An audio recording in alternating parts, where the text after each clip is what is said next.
Sayyidina Muhammadin wa ala alihi wa sahbihi ajma'in. Qala Allah fi kitabihil karim, la in syakartum la azidannakum wa la in kafartum inna azabi lasyadid. Shadaqallahul azim. Yang kami hormati Habib Ali bin Faisal, yang kami hormati Kepala Cabang Nurul Hayat Jember Ustadz Abdul Latif, yang kami hormati pengurus takmir Masjid Nur Inka beserta jajarannya, yang kami hormati staf Nurul Hayat selaku panitia, dan juga tidak lupa pula kepada semua para jemaah kajian Ahad Duha yang insyaallah dirahmati oleh Allah Subhanahu wa taala.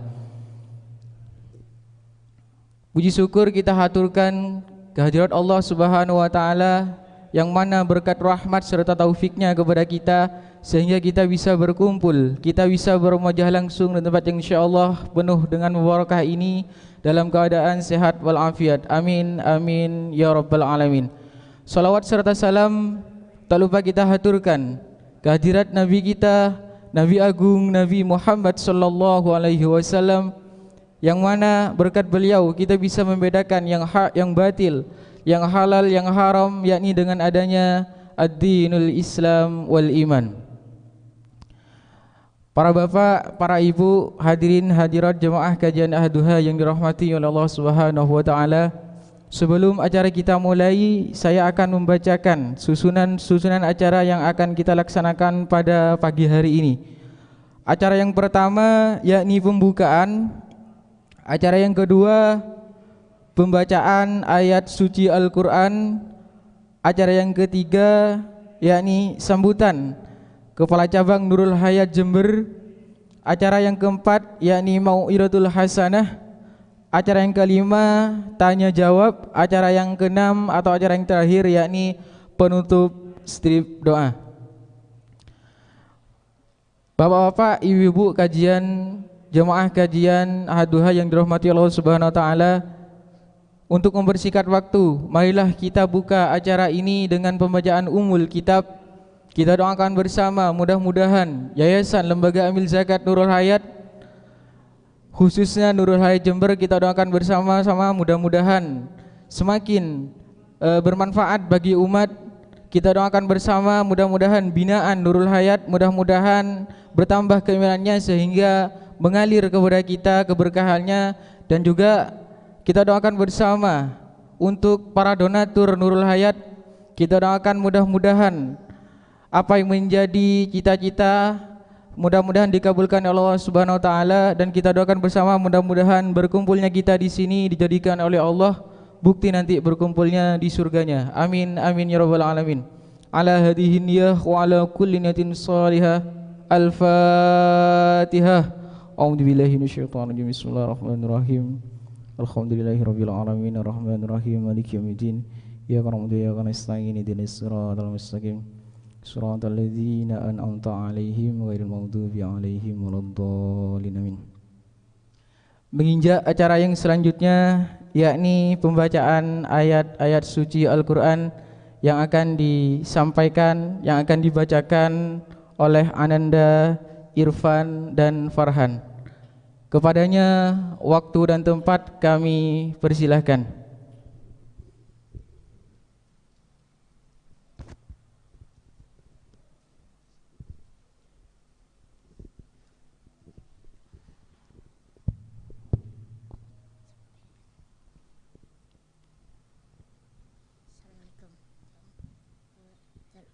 Assalamualaikum warahmatullahi wabarakatuh.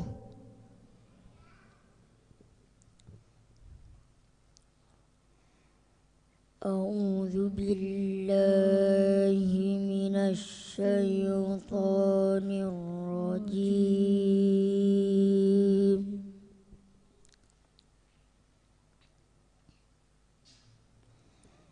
Bismillahirrahmanirrahim.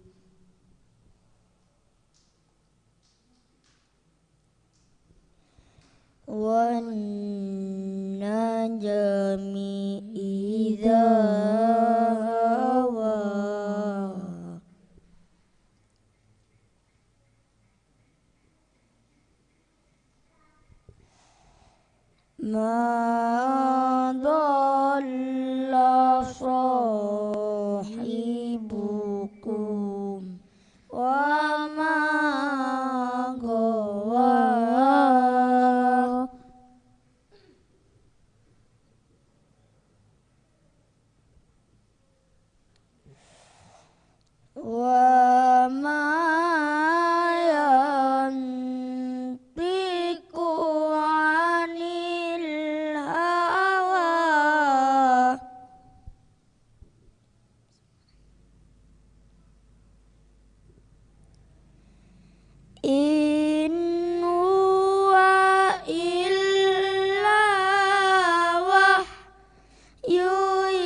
يوحى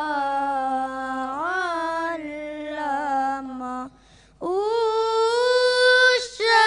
الشديد القوى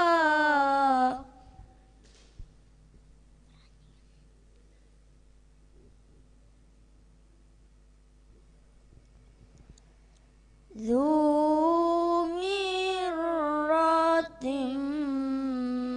فاستوى وهو بالأفق الأعلى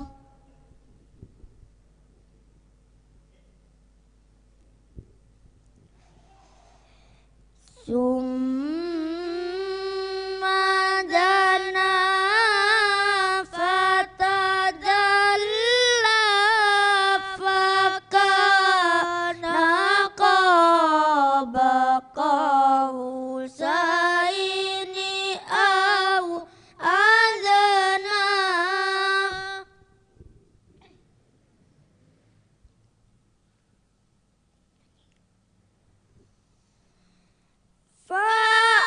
فأوحى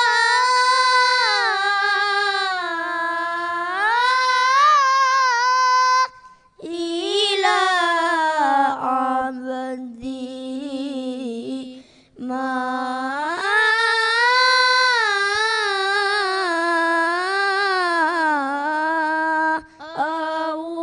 أوحى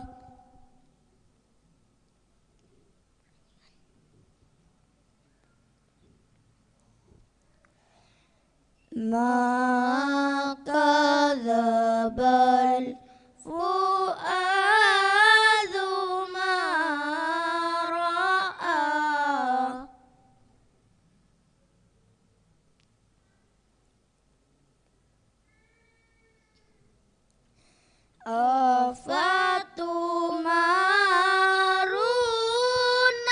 أفتمارونه على ما يرى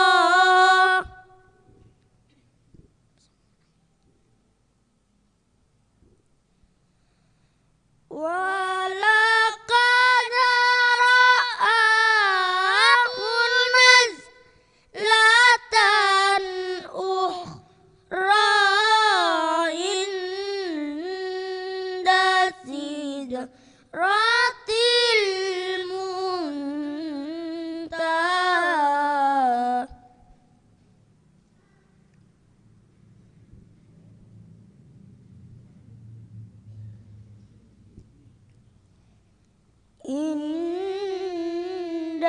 عندها جنة المأوى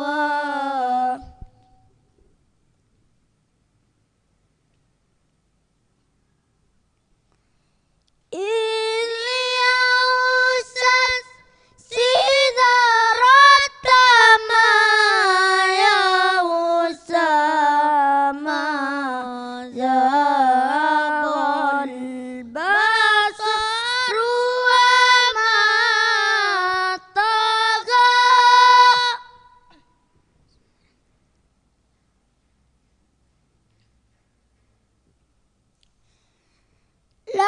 لقد رأى من آيات ربه الكبرى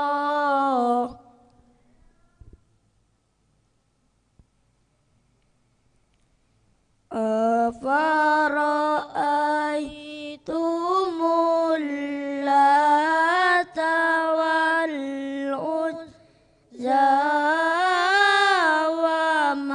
ومناة الثالثة الأخرى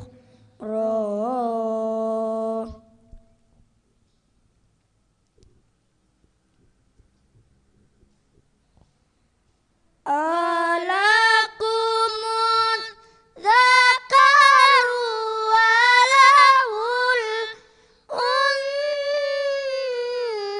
الأنثى تلك إذا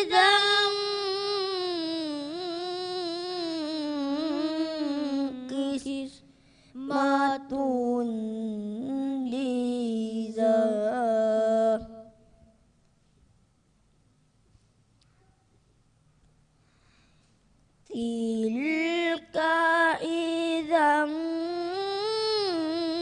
qismatun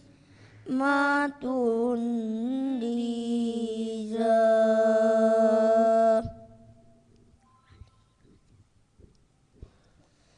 Sadaqallahul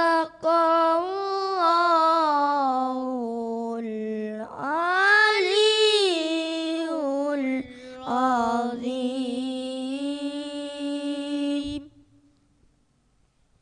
Assalamualaikum warahmatullahi wabarakatuh.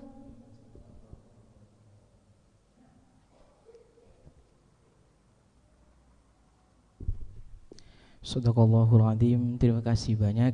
Mudah-mudahan yang membaca dan yang mendengarkan mudah-mudahan mendapatkan keberkahan dari Allah Subhanahu wa taala. Untuk acara yang selanjutnya yakni sambutan yang akan disampaikan langsung oleh Kepala Cabang Nurul Hayat Jember kepada Bapak Ustadz Abdul Latif. Waktu dan tempat kami persilahkan.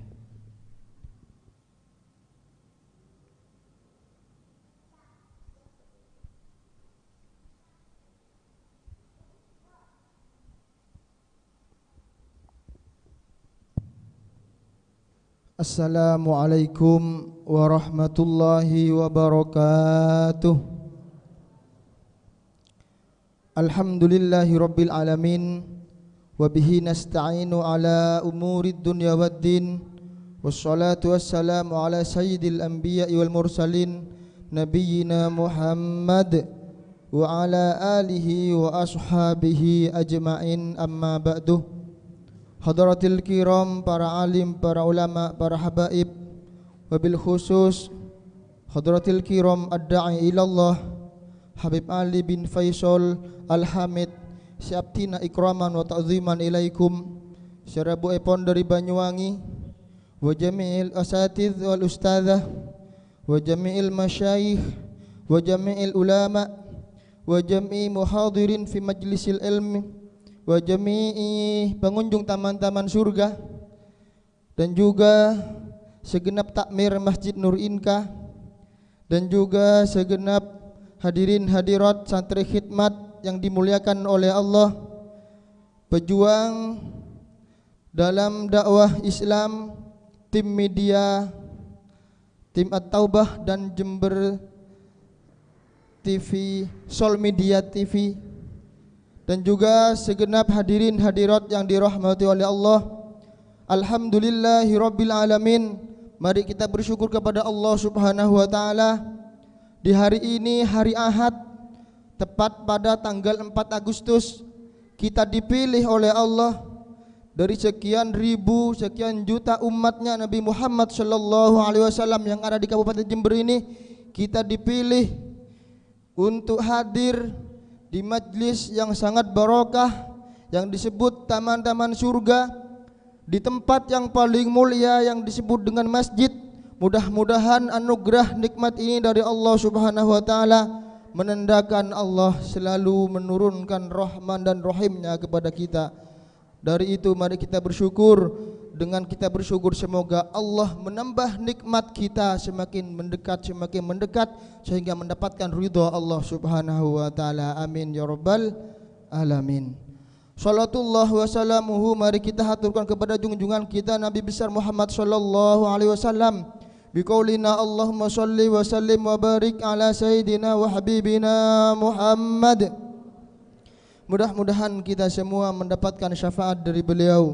Mudah-mudahan kita menjadi orang yang sukses dalam mendidik anak-anak kita sehingga mengantarkan kita mendapatkan ridha Allah Subhanahu wa taala hanya dengan cara mengikuti sunnah-sunnah Rasulullah dalam membimbing mendidik putra-putrinya. Amin Allahumma amin. Hadirin hadirat yang dirahmati oleh Allah, tidak panjang lebar saya untuk menghemat waktu karena beliau jam 10:30 harus sudah menuju Banyuwangi, karena sebenarnya beliau Habib Ali saat ini ada acara haul di Gumitir, tapi luar biasa beliau walaupun di kediaman atau ada haul kakeknya beliau tetap menyempatkan hadir di tempat ini karena satu, ingin berdakwah, ingin menyampaikan kalimat-kalimat thayyibah, ingin menyampaikan dakwah Rasulullah Muhammad sallallahu alaihi wasallam. Mudah-mudahan kita saat ini ngaji menjadi bekal, tambahan bekal, menjadi pelantara dalam kehidupan kita. Tentunya semuanya ingin menjadi orang yang sukses dalam mendidik anak-anak kita, sehingga bisa mengantarkan kita untuk mendapatkan ridha Allah Subhanahu wa taala. Anak-anak kita menjadi pelantara untuk mendapatkan ridhonya Allah Subhanahu wa taala. Amin ya rabbal alamin. Hadirin hadirat yang dirahmati oleh Allah, menyampaikan program ini bulan Agustus, Nurul Hayat punya program yaitu menyalurkan daging kurban kepada mustahik yang terutama ada di binaannya Nurul Hayat. Saat ini alhamdulillah, kemarin saya cek baru dapat 10 ekor kambing dan 1 ekor sapi. Penerimanya insyaallah kurang lebih 500 mustahik. Kita akan tentunya akan milih siapa yang harus didahulukan. Di antaranya yang harus kita dahulukan adik-adik yatim yang masuk kategori fakir miskin, juga janda tua duafa yang setiap bulan kita beri sembako, yang sangat kita prihatin, sangat kita mendahulukan kepada beliau, dan juga abang-abang becak yang setiap bulan kita ngadakan majelis dengan beliau, dan juga beliau yang masuk kategori sangat membutuhkan. Setelah itu ada majelis bunda yatim, juga ada guru ngaji yang masuk kategori mustahik. Mudah-mudahan pendapatan dari kurban kita bulan ini bisa banyak dan bisa memberikan manfaat yang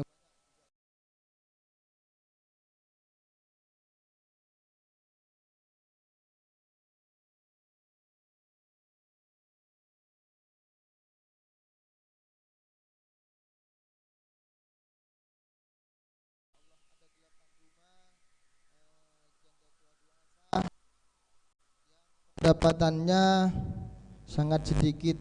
Jangankan merubah atau memperbaiki rumahnya, untuk dimakan saja pendapatannya tidak mencukupi. Dari itu Nurul Hayat turun tangan untuk memperbaikinya rumahnya sudah bocor, bahkan dindingnya bukan dari tembok tapi dari gedek, itu pun sudah berlubang-lubang. Bahkan ada yang bukan hanya dari gedek tapi dari bekas sarung, bekas kain. Tentunya ini kalau hujan kehujanan, panas kepanasan. Ini Nurul Hayat turun tangan membedah rumahnya. Tentunya ini semua adalah dukungan dari jenengan semua, dari para donatur semua, sehingga Nurul Hayat bisa menyerahkan amanah ini kepada yang benar-benar mustahik, yang jangankan memikirkan memperbaiki rumahnya Bapak Ibu, untuk dimakan saja tidak cukup. Dari itulah kalau tidak kita yang akan memperbaiki rumahnya, lalu siapa? Orangnya sendiri. Untuk pendapatan makan saja tidak cukup. Alhamdulillah dengan amanah dari para donatur yang hadir ataupun yang tidak hadir di kajian ini, saya sampaikan terima kasih, jazakumullah. Semoga semua amal baik jenengan semua menjadi pelantara untuk mendapatkan ridha Allah Subhanahu wa taala. Sebelum kami akhiri, kami doakan semoga semua donatur Nurul Hayat yang hadir maupun yang tidak hadir, semua hajatnya dikabul, dimudahkan, dilancarkan oleh Allah Subhanahu wa taala. Keluarganya menjadi keluarga sakinah, mawaddah, warahmah. Putra-putrinya dijadikan putra-putri yang soleh dan solehah. Semua hajat mereka, semua hajat kita semua semoga dikabul, dimudahkan, dilancarkan oleh Allah Subhanahu wa taala. Yang lagi diuji dengan musibah, semoga Allah memberi jalan keluarnya. Yang lagi diuji dengan sakit, semoga Allah memberi obatnya, memberikan pelantara untuk kesembuhannya, dan semoga Allah mengangkat penyakitnya. Ala hadzini ya kullu niyatin shalihah iqdi hajatina wa hajati jami'i donatur Nurul Hayat wa hajati jami'il hadirin wal hadirat. Ala hadzini ya kullu niyatin shalihah bi ridha illa bi syafaati Rasulillah bi asraril Fatihah. A'udzu billahi minasyaitonir rajim. Bismillahirrahmanirrahim. Alhamdulillahi rabbil alamin arrahmanir rahim maliki yaumiddin. Iyyaka na'budu wa iyyaka nasta'in. Ihdinas siratal mustaqim. Siratal ladzina an'amta 'alaihim ghairil maghdubi 'alaihim waladdallin. Amin. Yang kedua, kita berdoa kepada Allah Subhanahu wa taala, mudah-mudahan kami petugas Nurul Hayat semuanya diberi kekuatan untuk melaksanakan amanah yang berat ini, diberi keamanahan, dan semoga orang-orang yang melaksanakan akikah di Nurul Hayat juga dijadikan anak yang soleh dan solehah. Semua ibadah akikahnya diterima oleh Allah Subhanahu wa taala. Dan juga kita doakan semoga Kabupaten Jember diselamatkan dari segala musibah, dari segala bencana, selamatkan dari tsunami, selamatkan dari balai, dari bala, semuanya. Semoga semua hadirin, semua donatur, semoga Allah selamatkan dari musibah. Iqdi hajatina wa sallimna ya Allah min balid dunya ma fiha ala hadhinni ya kullu niyatin salihah. Al-Fatihah. A'udzu billahi minasy syaithanir rajim. Bismillahirrahmanirrahim. Alhamdulillahi rabbil alamin arrahmanir rahim maliki yaumiddin. Iyyaka na'budu wa iyyaka nasta'in. Ihdinas siratal mustaqim. Siratal ladzina an'amta 'alaihim ghairil maghdubi 'alaihim waladdallin. Amin. Juga kita doakan untuk kita hadirin, wabil khusus guru kita Habib Ali bin Faisal Al-Hamid, semoga diberi kesehatan selalu oleh Allah, diberi keistiqomahan dalam berdakwah, dan semoga Allah selalu menyayangi beliau, selalu melindungi beliau. Ala hadzinni ya kullu niyatin shalihah. Al-Fatihah. A'udzu billahi minasy syaithanir rajim. Bismillahirrahmanirrahim. Alhamdulillahi rabbil alamin arrahmanir rahim maliki yaumiddin. Iyyaka na'budu wa iyyaka nasta'in. Ihdinas siratal mustaqim. Siratal ladzina an'amta 'alaihim ghairil maghdubi 'alaihim waladdallin. Amin. Hadirin hadirat yang dirahmati oleh Allah, yang ada di depan dimohon untuk merapatkan. Untuk yang bapak-bapak mohon maju satu saf lagi agar supaya nanti yang baru datang biar enak.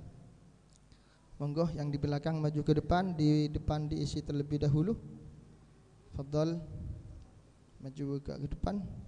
Ibu-ibu juga monggo yang di belakang maju ke depan.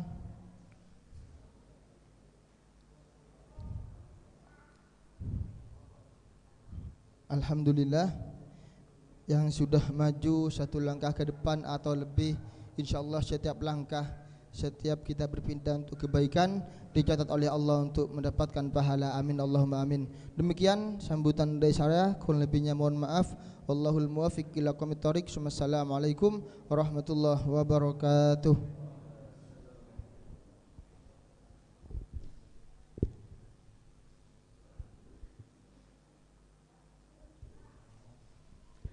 Terima kasih banyak atas sambutannya Ustadz Abdul Latif. Untuk acara yang selanjutnya yakni Mau'idatul Hasanah yang akan disampaikan langsung oleh Habib Ali bin Faisal Al-Hamid Banyuwangi dengan tema kunci sukses mendidik anak. Kepadanya waktu dan tempat kami haturkan.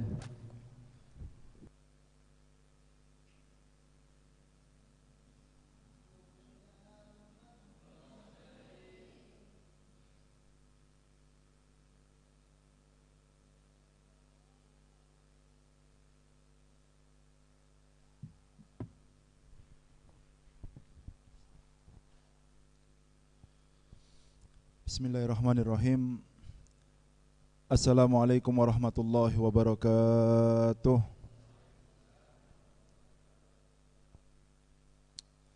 Alhamdulillah. Alhamdulillahilladzi hadana bi abdihil mukhtari man da'ana ilaihi bilidhni wa qad nadana labbaika ya man dallana wa hadana. Allahumma salli ala Sayyidina Muhammad miftahi babi rahmatillah adada ma fi ilmillah salatan wa salaman daimaini bidawami mulkillah wa ala alihi wa sahbihi wa man walah, amma ba'd. Hadirin rahimakumullah, alhamdulillah pada waktu duha ini kita semua dikumpulkan di rumah Allah Subhanahu wa taala untuk menghadiri sebuah majlis yang bisa semakin mengingatkan kita kepada Allah Subhanahu wa taala.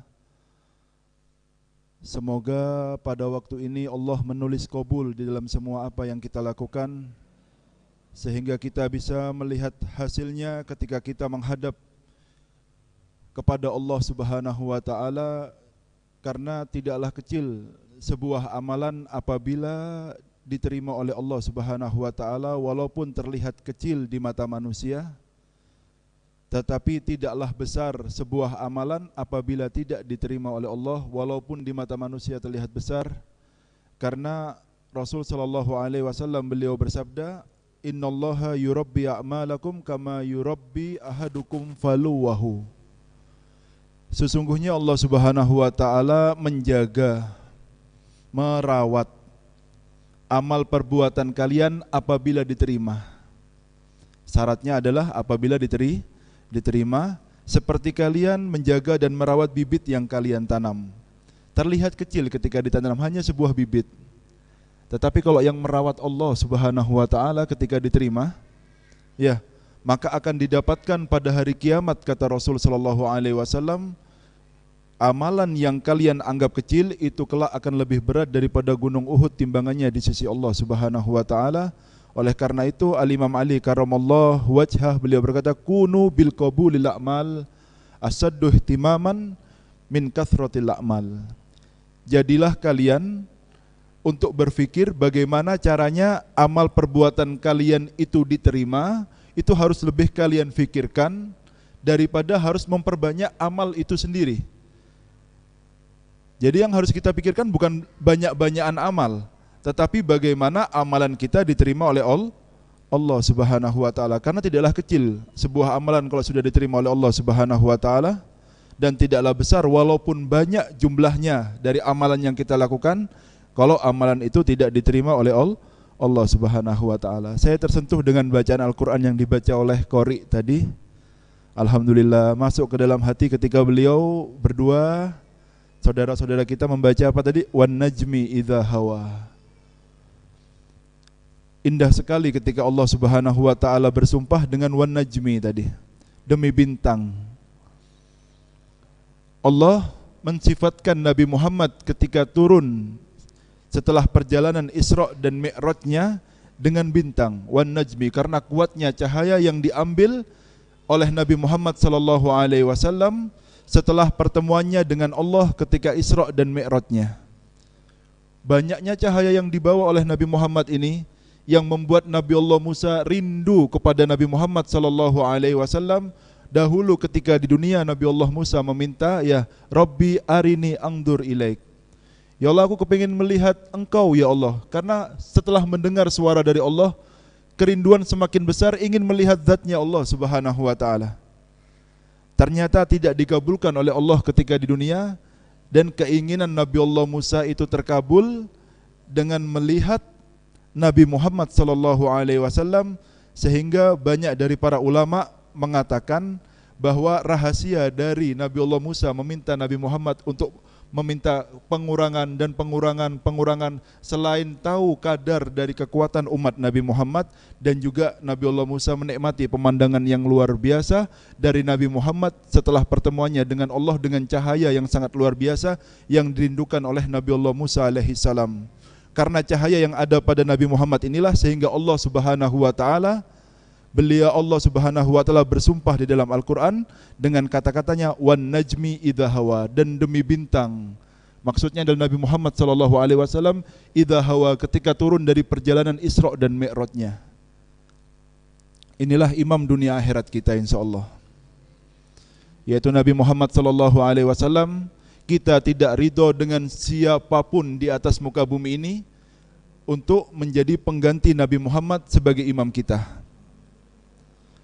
Dan orang tua yang sukses adalah orang tua yang berhasil membawa anaknya kelak pada hari kiamat berdiri di bawah bendera Rasulullah sallallahu alaihi wasallam ma'an nabiyyin siddiqin suhada wassalihin wa hasuna ulaika rafiqah, dengan para nabi, para siddiq, para wali-walinya Allah Subhanahu wa taala, para suhada dan orang-orang soleh. Ini adalah ukuran dari kesuksesan orang tua, bagaimana dia mendidik anaknya ketika dia berhasil memberdirikan anaknya di bawah bendera Rasulullah dengan orang-orang pilihannya Allah Subhanahu wa taala. Tetapi kita sebagai penerus atau penyambung dari lisan Rasul sallallahu alaihi wasallam, Allah Subhanahu wa taala berfirman, "Wadzakirhum bi ayyamillah." Ingatkan mereka dengan hari-harinya Allah Subhanahu wa taala. Kapan hari itu mempunyai keistimewaan yang tidak dipunyai oleh hari-hari yang lainnya, ingatkan supaya mereka itu berlomba-lomba untuk mendapatkan hadiah dalam hari-hari dan rahasia-rahasia yang ada pada hari-hari yang disediakan oleh Allah Subhanahu wa taala. Karena itu Allah Subhanahu wa taala berfirman, "Wadzakirhum bi ayyamillah." Karena kita sekarang berada di bulan yang mulia. Ya, bulan yang mulia.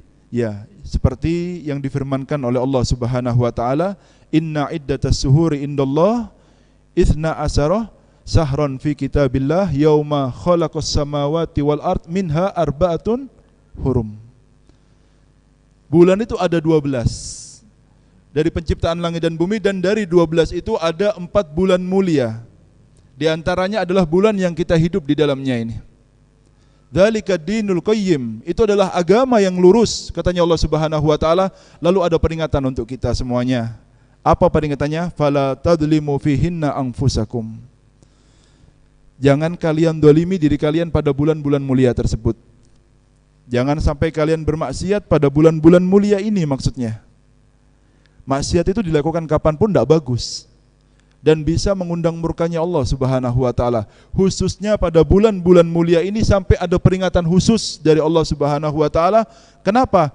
Karena lebih cepat mengundang murkanya Allah orang yang bermaksiat pada bulan ini. Ya. Dzalika dinul qayyim, kata Allah Subhanahu wa taala. Lalu khususnya 10 hari yang kita hidup di dalamnya ini, sampai nanti pada hari raya Idul Adha. Untuk menerangkan kebesaran hari-hari ini, sampai Allah Subhanahu wa taala bersumpah di dalam Al-Qur'an, "Wal fajri walayalin ashr." Demi fajar dan malam yang 10. Malam yang 10, banyak yang menyatakan dari ahli tafsir bahwa fajar yang dimaksud adalah fajar nanti ketika Idul Adha. Ada yang mengatakan fajar ketika Arafah. Tetapi yang paling benar adalah fajar dan malam yang 10 dari awal Dzulhijjah sampai kepada nanti Idul Adha. Sehingga untuk menerangkan kebesaran hari-hari ini sampai Allah perlu bersumpah di dalamnya. Rasul sallallahu alaihi wasallam, ya, afdalu ayyamid dunya hiya ayyamul asr, sabdanya Rasul sallallahu alaihi wasallam. Afdal ayyamid, sebaik-baik hari yang ada di dunia ini adalah 10 hari yang kita hidup di dalamnya.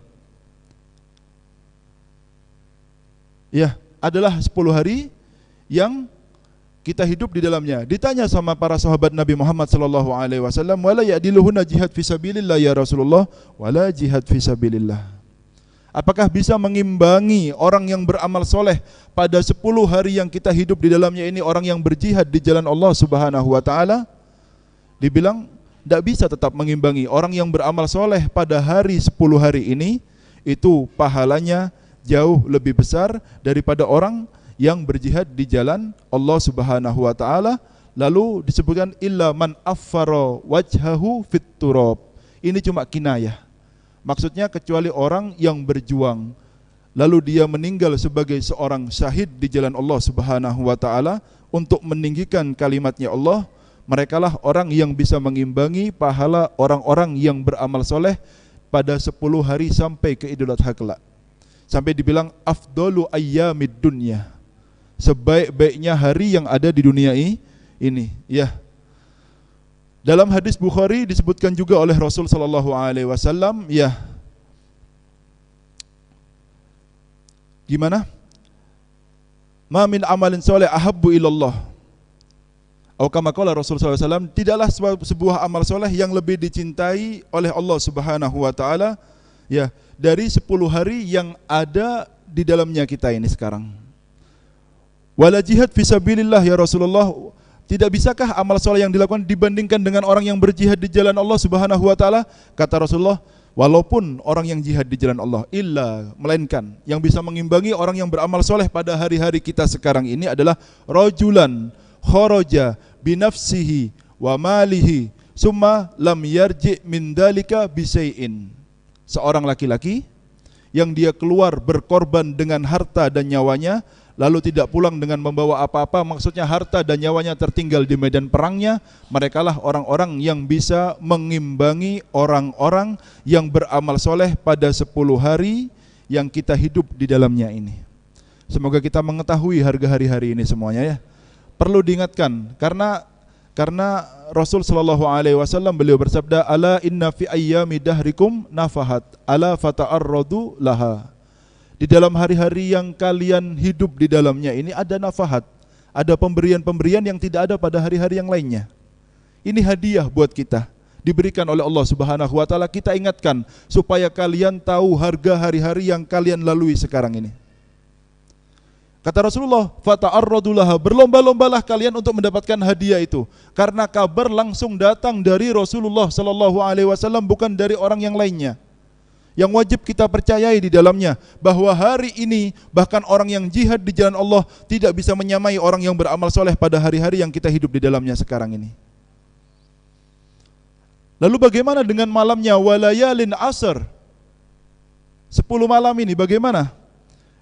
Lalu dikatakan ta'dilu kulla lailah min hadhil asr ya bi lailatul qadar. Menyamai 10 malam yang kita hidup di dalamnya sekarang ini, orang yang beribadah di sana seperti orang yang beribadah pada malam Lailatul Qadar. Ya, begini sabda Rasulullah sallallahu alaihi wasallam. Mungkin ketika Ramadan kita punya angan-angan, seandainya saya hidup pada malam Lailatul Qadar, saya akan hatamkan Al-Qur'an. Seandainya saya tahu kapan malam Lailatul Qadar, saya akan sedekah sebanyak-banyaknya. Seandainya saya tahu malam Lailatul Qadar, saya akan iktikaf, tidak akan berhenti sampai menjelang subuh. Keinginan yang ada pada hati sampean itu, angan-angan untuk ibadah yang sangat luar biasa itu wujudkan. Karena kabar langsung datang dari Rasulullah bahwa malam-malam kita sekarang ini sampai kepada malam Idul Adha itu dihargai melalui lisan Rasul SAW seperti orang yang beribadah pada malam Lailatul Qadar. Dan ini sudah pasti malam Lailatul Qadar, kita masih mengira-ngira kapan malam Lailatul Qadar itu sendiri. Makanya hari-hari ini jangan pernah kita sia-siakan untuk bersemangat di dalam beribadah kepada Allah Subhanahu wa taala. Yang mau bersedekah, keluarkan semuanya. Yang mau beribadah, keluarkan semua tenaganya. Yang mau iktikaf, kerahkan semua waktunya. Yang mau mengaji, perbanyak ngajinya pada hari-hari ini. Karena kabar langsung datang dari imam dunia akhirat kita, yaitu Rasulullah sallallahu alaihi wasallam. Ya, saya diminta untuk menerangkan bagaimana kiat sukses untuk mendidik seorang anak. Sangat banyak sekali kiat-kiat suksesnya. Tapi terutama bagaimana kualitas orang tua itu menentukan kualitas seorang anak. Karena ketika kita melihat sejarah dari para orang-orang yang besar, ada sebuah kitab namanya Masru' Rawi. Ini menerangkan fi manaqibi Sadah Al-Abi Alawi. Ini orang-orang besar dari para habaib yang menjadi wali-wali besar, ulama-ulama besar, ada manaqibnya.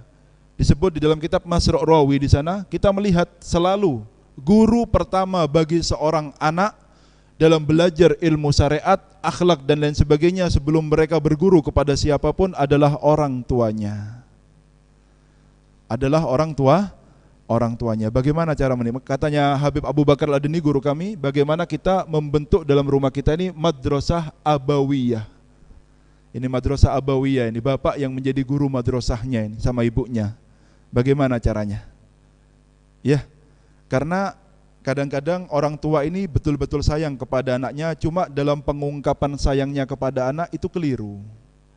Dikira ketika dia itu memberikan pendidikan yang tinggi, memenuhi semua hajat dari apa yang diminta oleh anaknya, maka dia benar-benar telah sayang kepada orang tuanya. Padahal kadang-kadang ketika kita memanjakan anak kita justru malah merusak anak kita dan menjerumuskan anak kita kepada hal-hal yang tidak kita inginkan. Oleh karena itu perlu pendidikan di sini. Bahkan Rasul sallallahu alaihi wasallam ya, ketika mendapat perintah dari Allah Subhanahu wa taala, wa'mur ahlaka bis-shalah wastabir 'alaiha la nas'aluka rizqa nahnu narzukuk wal akibatu littaqwa. Wa'mur ahlaka bis-shalah, perintahkan anakmu hanya untuk salat yang diminta oleh Allah Subhanahu wa taala. Salat. Keluarga kalian untuk istri kalian untuk salat. Yang jadi istri suaminya diminta untuk salat. Ketika mendapatkan perintah ini dari Allah Subhanahu wa taala, padahal kalau kita mau banding-bandingan ya, ini ya. Siapa sih istrinya Rasulullah ini? Sayyidatuna Khadijah, Sayyidatuna Aisyah. Siapa perempuan yang mau dibandingkan dengan dua perempuan ini? Atau kalau mau ditanya anaknya siapa? Sayyidatuna Fatimah, pemimpin perempuan yang akan masuk ke dalam surganya Allah Subhanahu wa taala. Kalau dibilang mantunya siapa? Imam Ali bin Abi Thalib, karramallahu wajhah. Ketika semua sahabat radhiyallahu anhu, hanya Imam Ali bin Abi Thalib karramallahu wajhah. Kenapa? Dimuliakan wajahnya dari dalam perut ibunya untuk tidak pernah sujud walaupun dalam perut ibunya kepada satu patung pun. Sehingga semua sahabat radhiyallahu anhu, hanya Imam Ali karramallahu wajhah. Ini orang mulia luar biasa Imam Ali bin Abi Thalib. Anaknya Sayyidatuna Fatimah. Kalau dibilang cucunya siapa? Cucunya Rasulullah, Sayyidina Hasan dan Husain. Habib seperti apapun, kiai seperti apapun, wali seperti apapun, tidak bisa dibandingkan dengan mereka semuanya, karena mereka adalah penghulu ahli surga.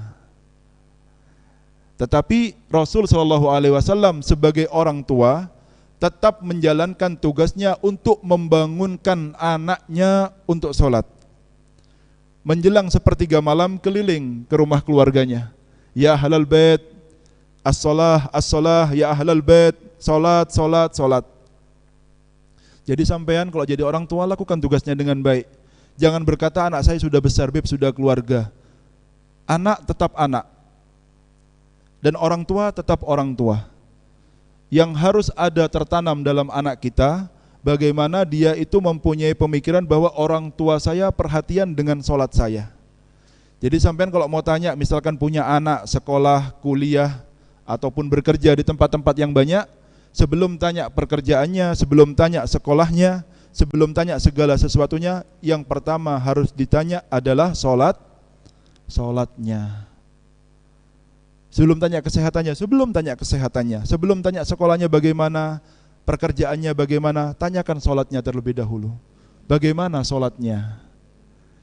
Ini yang dibangunkan Imam Ali bin Abi Thalib, ahli tahajud, Pak. Tidak usah dibangunkan, bangun sudah. Ini Fatimahuz Zahra, ini Hasan dan Husain yang dibangunkan.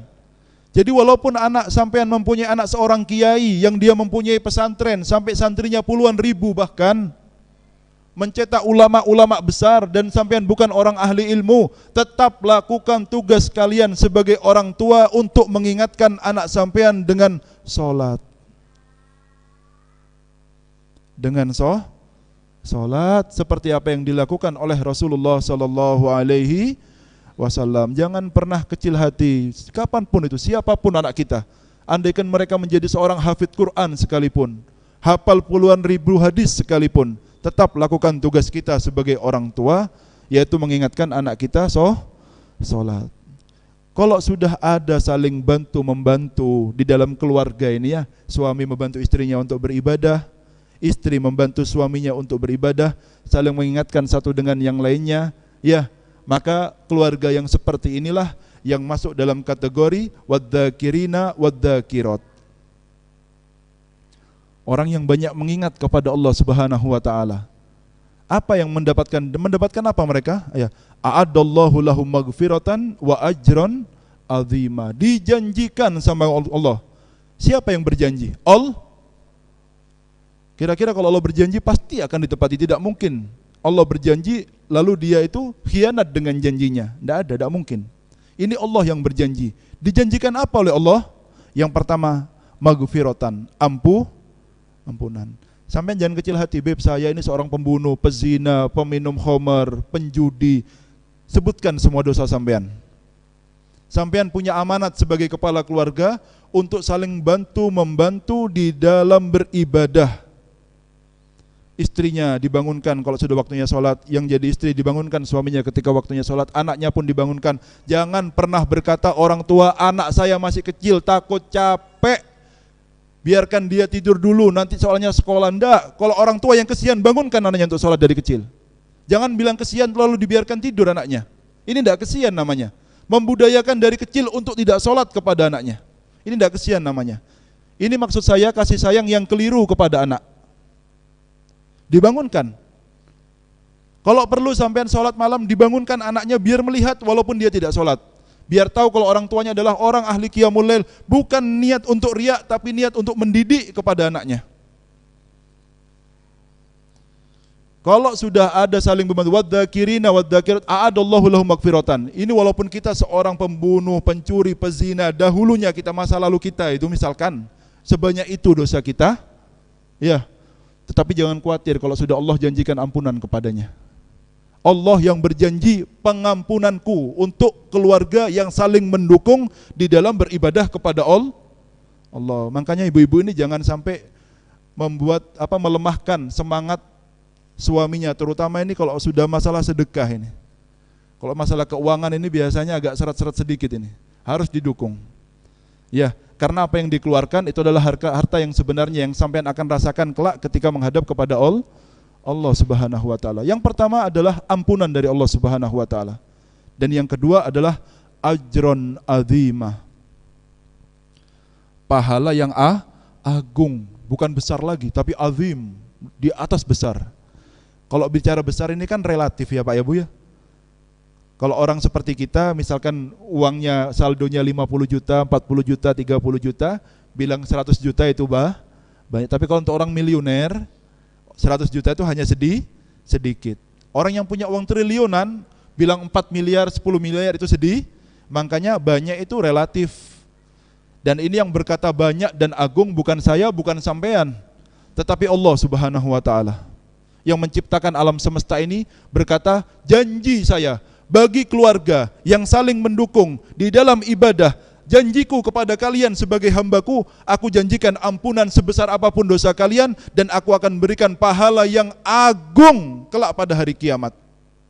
Allahumma shalli ala Muhammad. Kalau sudah sholat dijaga, saling mendukung dalam keluarga, ya, la nas'aluka rizqa nahnu narzukuk. Saya tidak minta rezeki dari kalian.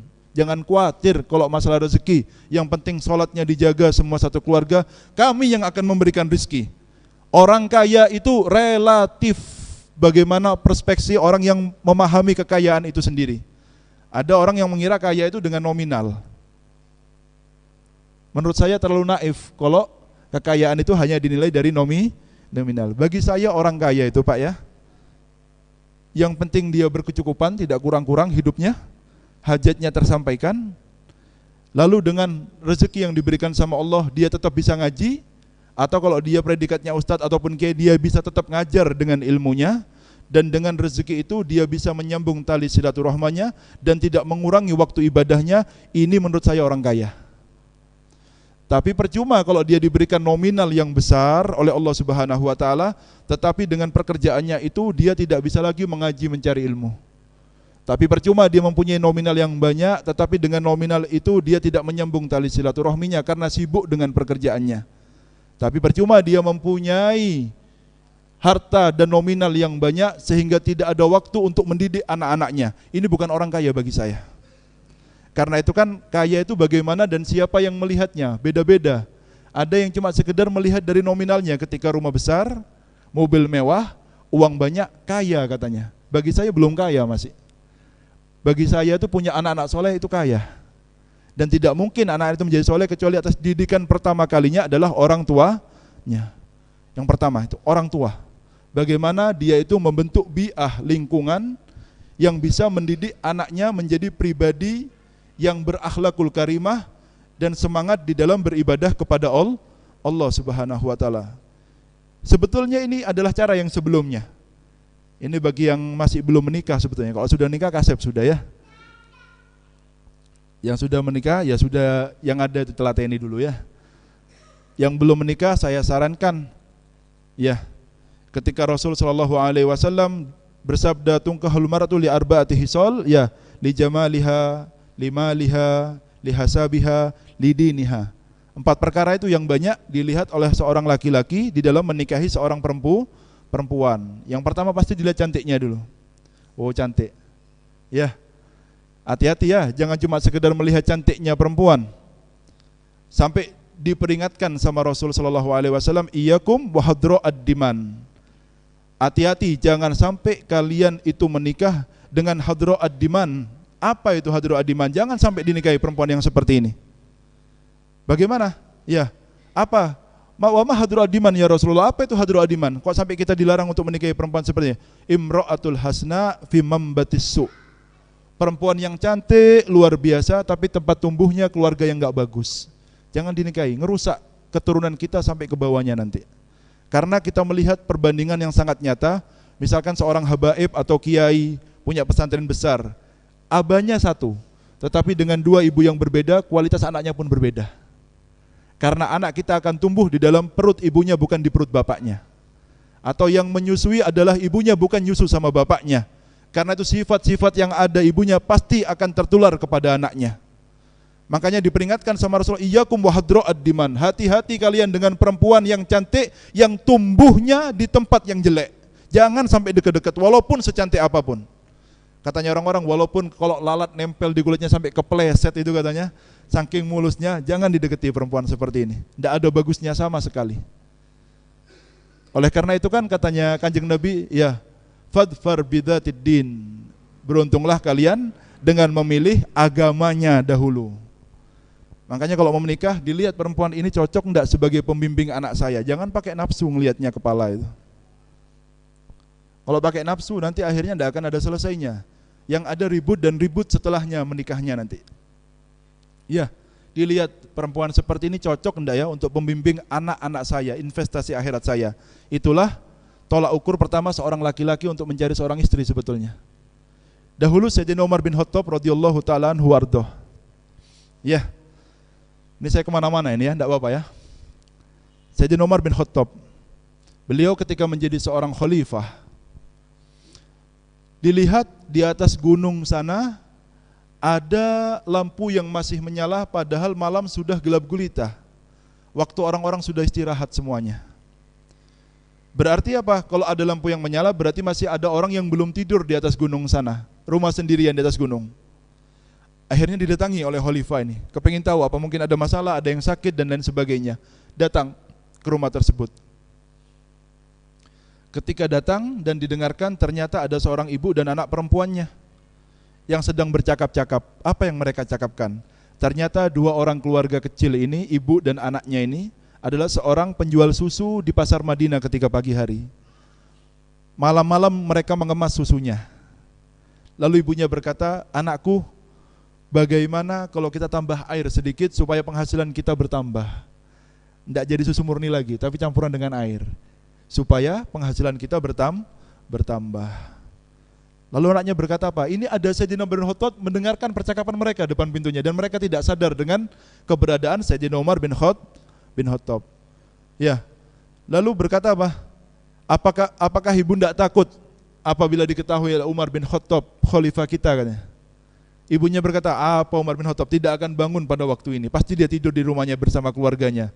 Padahal Sayyidina Umar bin Khattab ada di depan pintunya mendengarkan percakapan dua orang ini. Lalu kata anaknya apa? Seandainya Umar bin Khattab sekarang tidur dan ada di rumahnya, demi Allah, Tuhannya Umar bin Khattab maha melihat dan mendengar dengan apa yang kita lakukan sekarang katanya. Tuhannya Umar bin Khattab maha mendengar dan melihat dengan apa yang kita lakukan sekarang.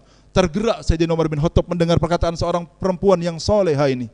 Langsung dia naik ke kudanya, turun ke rumahnya langsung. Dikumpulkan anak-anaknya semua. Wahai anak-anakku, adakah dari kalian yang mempunyai hajat untuk menikah?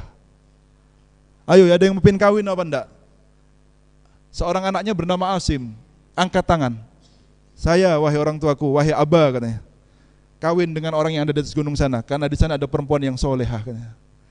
Padahal Sayyidina Umar enggak tahu wajahnya seperti apa. Tapi mendengar kesolehah sebuah perempuan yang solehah, langsung tertarik menawarkan kepada anaknya, kalau kamu mau menikahi perempuan yang seperti ini, insya Allah, Allah akan mengkaruniakan kepada kamu seorang anak yang akan menerangi dunia ini dengan keimanan dan ketakwaannya. Datang ke atas gunung.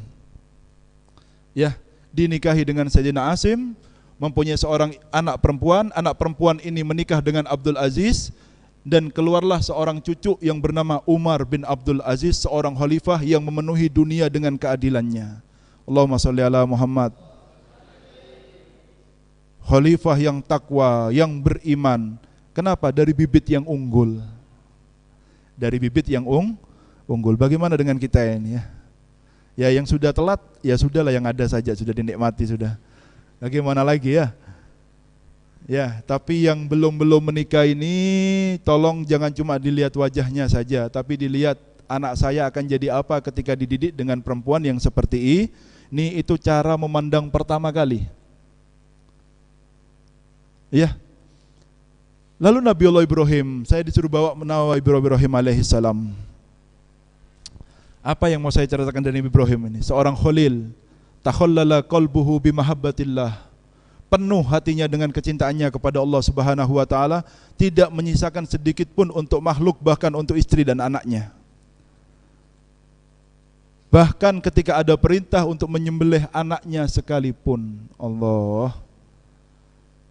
Kalau mau tahu cintanya orang tua kepada anak ini, tanyakan kepada orang tua yang ditinggal meninggal sama anaknya, bagaimana sakitnya hatinya. Perih, luar biasa. Tetangga saya ini ya, tetangga rumah, 2 rumah mungkin dari rumah saya di Ketapang, Banyuwangi sana. Anaknya itu seumur dengan saya, meninggal dahulu sudah lama. Ketika setiap melihat saya menangis dia, karena dulu teman saya, seumur sama saya. Saya tanya, kenapa menangis bu? Sekarang jamaah pengajian saya dia. Setiap melihat sampean saya menangis, ingat sama anak saya katanya. Padahal meninggalnya sudah 15 tahun lebih dia. Tapi setiap melihat saya nangis. Kenapa? Ingat sama anaknya. Karena dulu anaknya teman saya, kalau saya belajar bersama-sama dulu. Nangis. Sampai dia berkata apa? Dia dari meninggalnya anaknya sampai sekarang tidak makan makanan yang ada nyawanya. Pemahaman dia bisa ditemui dengan ruh daripada anaknya. Padahal itu jin, bukan anaknya yang menemuinya. Cuma itulah ya, karena besarnya rasa cinta seorang orang tua kepada anaknya yang sangat luar biasa, sampai detik ini dia tidak memakan makanan yang ada nyawa di dalamnya, karena dia beranggapan mungkin dalam beberapa malam dia bisa bertemu dengan anaknya karena menahan hawa nafsunya supaya dia bisa ditemui dengan anaknya. Sampai seperti itu kecintaan seorang orang tua kepada anaknya. Ini diperintahkan untuk menyembelih anaknya. Sampai di inna hadza la bala'un mubin katanya. Ini baru namanya ujian yang sebenarnya. Allah senang ya dengan ketika menguji. Ini baru ujian namanya. Disuruh nyembelih anak. Siapa yang mampu? Siapa yang mampu? Anak yang tercinta, anak soleh. Kita melihat coba anak kita, hafal Quran, rajin ibadah, disuruh sembelih anaknya. Mana ada yang mampu orang tua? Tetapi Nabiullah Ibrahim tidak bergeming sedikit pun. Bertanya kepada anaknya, ya bunayya, inni ara fil manami anni adbahuka fangdur madza tara. Saya melihat di mimpi, dan mimpinya seorang nabi hak, tidak mungkin bohong. Aku diperintahkan untuk menyembelih kamu, bagaimana pendapat kamu? Ya abatif al ma tu'mar satajiduni insyaallah minas sabirin. Lakukan apa yang diperintahkan oleh Allah kepadamu, engkau akan dapatkan aku insyaallah dari orang-orang yang sabar menerima ujiannya Allah Subhanahu wa taala. Ini Nabiullah Ismail ini jadi besar, kira-kira sekolah di mana ya? Mondok di mana? Kepingin tahu pondokannya, mau mondokkan anak kita ke sana. Tidak ada sekolah, tidak ada mondok, bukan jaminan sekolah dan pondok manapun. Tetapi Nabiullah Ismail adalah buah daripada doa Nabi Ibrahim, Rabbi habli minas solihin. Kalau saya tanya sampean semuanya, berapa kali doakan anaknya Rabbi habli minas solihin? Setiap sholat pelit sampean berarti. Kalau sampean berkata setiap sholat beb saya mendoakan anak, berarti sampean orang tua yang pelit di dalam mendoakan orang tuanya. Bahkan saya mendoakan anak dari saya belum menikah, dari saya kecil baru balik saya mendoakan anak sudah. Bukan hanya ketika habis sholat, setiap memandang wajah anak saya berdoa Rabbi habli minas solihin. Kenapa sampean pelit untuk berkata Rabbi habli minas solihin? Karuniakan kepadaku anak-anak yang soleh. Kalau satu hari sampean berdoa 100 kali sampai 10 tahun, 20 tahun, apa kira-kira tidak didengarkan sama Allah? Jangan nunggu sholat baru sampean berdoa. Jangan nunggu sholat baru sampean berdoa. Setiap memandang wajah anaknya, katakan dalam hati dan lisan kita Rabbi habli minas solihin. Begini seharusnya orang tua. Harapan sebenarnya ya bagi seorang tua. Mana orang tua yang seperti ini sekarang? Setiap memandang anaknya berdoa Rabbi habli minas solihin. Begitu seharusnya. Sehingga Nabiullah Ibrahim, Nabiullah Ismail dengan keteguhan dan kesabaran yang sangat luar biasa itu adalah buah dari doa seorang orang tua yang disamakan dengan nabi-nabinya Allah. Orang tua ini doanya seperti para nabi kepada anaknya. Karena itu saya nasihatkan kepada bapak dan ibu semuanya, seandainya ada anak nakal, senakal apapun anak kita, jangan sampai terucap sumpah serapah dan doa yang jelek kepada anaknya. Kadang-kadang orang tua ini tidak kuat, semoga dibalas sama anakmu nanti. Jangan sampai seperti itu. Bagaimanapun anak dari anak kita adalah cucu kita. Jangan doakan mempunyai cucu durhaka kepada anaknya. Senakal apapun tidak keluar dari lisan kita untuk anak kita kecuali doa-doa yang baik. Faham ya? Cara mengajar, lihat ya. Sehingga lahirlah Sayyidina Umar bin Abdul Aziz, buah dari ibu yang soleha tadi. Buah dari ibu yang soleh. Sayyidina Umar bin Abdul Aziz ini, Pak, saya mau cerita. Sayyidina Umar bin Abdul Aziz mempunyai 11 orang anak. Sebelum menjadi seorang raja, beliau seorang yang kaya raya luar biasa. Tetapi ketika menjadi raja, beliau tidak punya apa-apa karena hartanya semuanya untuk rakyatnya. Makanya raja itu, presiden, pemimpin itu kalau siap berkorban, insya Allah rakyatnya makmur. Tapi masalah ini kalau presiden sama pemimpin siap mengorbankan rakyatnya, ini yang masalah, ini rakyatnya tidak makmur-makmur akhirnya. Tapi kalau sudah presiden dan pemimpinnya siap berkorban, insya Allah rakyatnya makmur. Tapi masalahnya ini mengorbankan rakyatnya ini yang bahaya ini.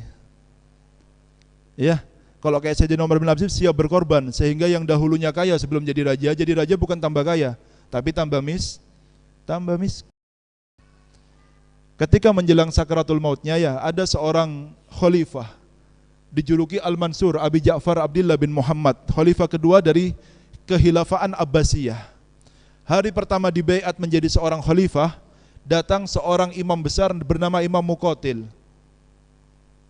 Ketika ini seorang ulama besar, dilihat ulama besar datang, saya akan meminta nasihatnya. Ya Muqatil idzni, wahai Muqatil nasihati aku, katanya. Turidu nasihah, kamu kepengen nasihat? Mimma ra'aitu am mimma sami'tu, katanya. Kamu mau nasihat dari apa yang saya dengar atau yang saya lihatnya? Bal mimma ra'aita, saya mau nasihat dari apa yang kamu lihat. Karena apa? Yang dilihat pasti dia hidup di jalannya, di zamannya.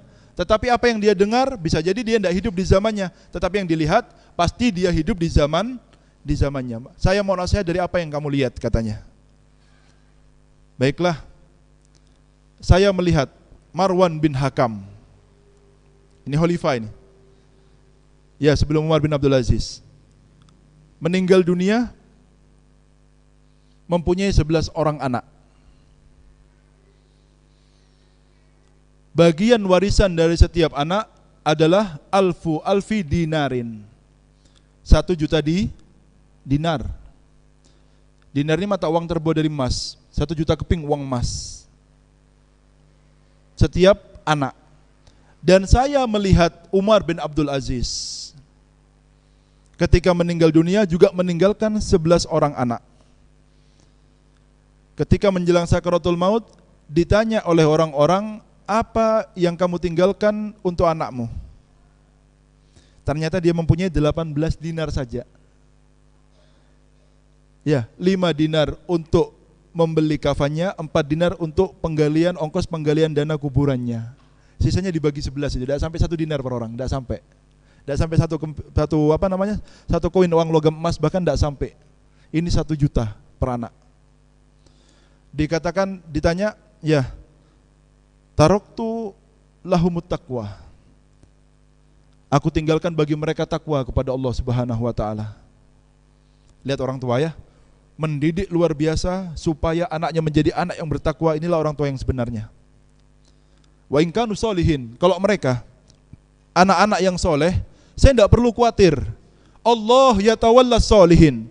Allah yang akan mencukupi semua kebutuhannya anak-anak yang soleh. Tidak akan rugi dunia akhirat, tidak akan kekurangan dunia akhirat anak-anak yang soleh. Saya tidak perlu khawatir kalau mereka yang soleh. Tetapi kalau mereka tidak soleh, mereka ahli maksiatnya Allah Subhanahu wa taala, saya tidak akan membantu mereka dengan uang saya untuk bermaksiat kepada Allah Subhanahu wa taala. Katanya Imam Muqatil, saya melihat sekarang engkau menjadi khalifah, Allah mengkayakan anaknya Umar bin Abdul Aziz dan memiskinkan anaknya Marwan bin Hakam, sehingga dari anak dari Marwan bin Hakam, dari mereka man yatasawwal fil aswaq, minta-minta di pasar-pasar Busra sana, jadi pengemis. Dan saya melihat anak-anak dari Umar bin Abdul Aziz, dari mereka ketika ada kumandang jihad di jalan Allah Subhanahu wa taala, minimal dari mereka itu menyumbangkan 100 ekor kuda. 100 ekor kuda minimal. Pernah pada suatu saat ketika malam hari raya Idul Fitri, anak kecil dari Umar bin Abdul Aziz, seorang perempuan, menangis kepada abahnya merengek, "Wahai putriku, ya binta," katanya, "limadza tabkin? Apa yang membuat engkau menangis?" Dibilang sama anak perempuan ini, anak-anak di seluruh kota tercintamu ini berbahagia karena mereka mempunyai baju baru untuk digunakan hari rayanya. Sedangkan saya, anak Amirul Mukminin, tidak punya baju apa-apa, katanya. Tidak ada salinannya, cuma ini tok yang dipakai. Saya kepingin senang seperti anak-anak kota pada umumnya. Anaknya raja tidak punya dan mau beli baju tidak punya uang rajanya. Ada raja yang seperti ini. Mau tahu saya wajahnya? Ya. Akhirnya karena terenyuh hati orang tua, ya sebagai orang tua, karena ingin menyamakan anaknya dengan anak-anak pada umumnya yang ada di kotanya, beliau Sayyidina Umar bin Abdul Aziz tidak tahan melihat tangisan daripada anak kecilnya ini, pergi ke bendaharanya. "Wahai bendahara, saya kepingin minta gaji bulan depan." "Loh kok aneh, kok baruannya minta gaji bulan depan, ini ada apa?" "Ada apa wahai mukminin?" Diceritakan. Anaknya menangis, kepingin punya baju baru seperti anak-anak pada umumnya, sedangkan dia salinan aja tidak punya, katanya. "Kesian anak saya tidak tega sebagai orang tua." Cerita panjang lebar. Lalu dibilang, "Lama nek, tidak ada masalah.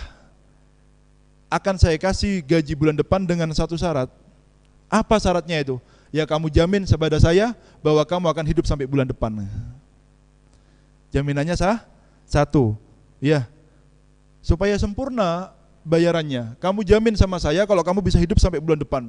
Teriak saya, "Wah, siapa yang tahu umurnya orang?" Ya kalau kita kan hayal nanti tahun depan insya Allah kita punya rumah di sini, kita akan, itu kan hayalan kita saja semua. Padahal sudah banyak contoh di sekitar kita. Orang yang kemarin kita masih cakap-cakap, padahal baru kemarin saya ketemu, kok sekarang sudah meninggal dunia. Kurang pelajaran buat kita, masih mau hayal panjang di dunia. Mau sampai kapan lupa terus? Akhirnya anaknya dikumpulkan. "Wahai anakku, apakah kamu mau baju baru dan melihat ayahmu ini masuk neraka? Atau kamu tetap dengan pakaian lama kamu semuanya dan kita sama-sama masuk ke dalam surganya Allah Subhanahu wa ta'ala?" Anaknya semua menangis, "Wahai abah, saya rela memakai baju yang lama dan kita semua akan sama-sama masuk ke dalam surganya Allah Subhanahu wa ta'ala." Seandainya kita mempunyai orang tua seperti Umar bin Abdul Aziz, dan seandainya kita punya anak-anak seperti anaknya Umar bin Abdul Aziz, ini baru namanya keluarga sakinah, mawaddah dan rahmah, yang hanya bisa terucap dalam setiap acara tapi tidak tahu hakikatnya kecuali orang keluarga yang hidup di dalam takwa kepada Allah Subhanahu wa ta'ala. Tidak akan tahu hakikat sakinah, mawaddah dan rahmah kecuali keluarga yang saling mendukung di dalam ibadah kepada Allah Subhanahu wa ta'ala. Hati-hati, karena Allah sudah memperingatkan kita semuanya, "Al-akhillau yauma idzin ba'dhuhum li ba'din adu illal muttaqin." Keluarga dekat kita kelak akan menjadi musuh kita pada hari kiamat ketika orang tua zalim tidak memberikan pendidikan agama yang baik kepada anaknya. Zalim akan menjadi musuh kita, demi Allah akan menjadi musuh kita kelak pada hari kiamat. Pikirannya, kepalanya cuma umum saja, sekolah saja. Ditanya rukunnya sholat tidak tahu, syaratnya sholat tidak tahu, batalnya sholat tidak tahu. Orang tua macam apa ini? Berapa tahun kita masuk Islam tidak tahu syaratnya sholat, tidak tahu batalnya sholat, dan kita tenang dan merasa biasa saja begitu. Anak kita tidak tahu apa-apa, kita biarkan begitu. Illal muttaqin, kecuali keluarga yang hidup dengan asas takwa, merekalah yang akan berkumpul di dunia, di barzah sampai di surganya Allah Subhanahu wa ta'ala. Tidak akan ada permusuhan di antara mereka. Hakikat daripada sakinah, mawaddah dan rahmah yang sebenarnya. Tanpa ini mustahil. Tanpa ini mustahil demi Allah. Cinta-cinta bohong semuanya orang tua ini yang bilang cinta kepada anaknya dan membiarkan anaknya dengan pakaian-pakaian yang tidak diridhoi sama Allah Subhanahu wa taala. Bilang cinta sama anaknya. Cinta macam apa yang seperti ini? Mau sampai kapan dibiarkan anaknya seperti ini? Wajahnya dipoles terus, hatinya bagaimana enggak tahu. Salat 5 waktunya bagaimana? Sehingga ada peringatan dari Allah Subhanahu wa taala kepada kita sebagai orang tua semuanya. Hati-hati semuanya. Dengarkan, kalau kita mau takut, ya kadang-kadang orang tua ini karena kurangnya imannya, ketika dia mau meninggal dunia takutnya satu, bagaimana anak saya nanti ya? Kira-kira bisa hidup apa enggak ya kalau saya meninggal dunia? Ini juga pernah dikhawatirkan sama orang tua sampean dulu. Dan orang tua sampean ketika menjadi anak dikhawatirkan sama kakek sampean dulu. Apa mau terus-menerus sampai 7 turunan seperti itu? Ternyata sampean kan bisa hidup sekarang. Orang tua sampean bisa hidup, kakek sampean bisa hidup. Jangan diteruskan ketakutan ini. Ketakutan dari seton semuanya ini. Hanya terucap dan terlintas di hati-hati orang yang tidak mempunyai iman. Karena anak kita sudah tertulis rizkinya dari 4 bulan ada di dalam kandungan ibunya. Kalau kita mau takut, kalau kita meninggal dunia bagaimana anak-anak kita? Dengarkan firman Allah Subhanahu wa taala, wal yakhsha. Hendaknya kalian takut. Lau taraku min khalfihim dzurriyyatan di'afan khafu alaihim. Kalau kalian meninggal dunia meninggalkan keturunan-keturunan yang lemah dalam takwa dan imannya kepada Allah Subhanahu wa taala. Tak punya takwa, tak punya iman, kita meninggal dunia dan mereka tenggelam dalam lautan dosa kepada Allah Subhanahu wa taala. Sedangkan kita dalam kuburan mendapatkan transfer maksiat dari anak-anak kita yang hidup di dunia. Kalau kalian mau takut, takut dengan keturunan yang seperti ini. Karena akan mencelakakan kalian nanti ketika menghadap kepada Allah. Kenapa? Karena kalian tidak melakukan dan memenuhi amanat kalian sebagai orang tua dalam mendidik anaknya. Lau taraku min khalfihim, seandainya kalian meninggalkan di belakang kalian dzurriyyatan di'afan, keturunan yang lemah. Khafu alaihim, kalian takut sama ini. Jangan takut masalah rezeki terus, rezeki. Omongan apa ini? Sampai Imam Hasan al-Basri pernah berkata, saya mendapatkan 99 tempat di dalam Al-Quran Allah menjanjikan rezeki hambanya. Dan saya mendapatkan 1 tempat dalam Al-Quran yang mana Allah berfirman, as-syaitanu ya'idukumul faqra, setan menakut-nakuti kalian dengan yang namanya kefakiran. Kita mendustakan 99 ayat janji dari Allah dan mempercayai setan yang hanya tertulis 1 kali dalam Al-Quran, menandakan kalau kita tidak punya iman sama sekali, kalau kita takut masalah rezeki yang sudah dijamin oleh Allah Subhanahu wa taala. Kalau sampean takut anak sampean gimana nanti kalau meninggal dunia iman dan takwanya. Jadi amanat dari Allah Subhanahu wa taala. Ini amanat, tanggung jawab kita semuanya.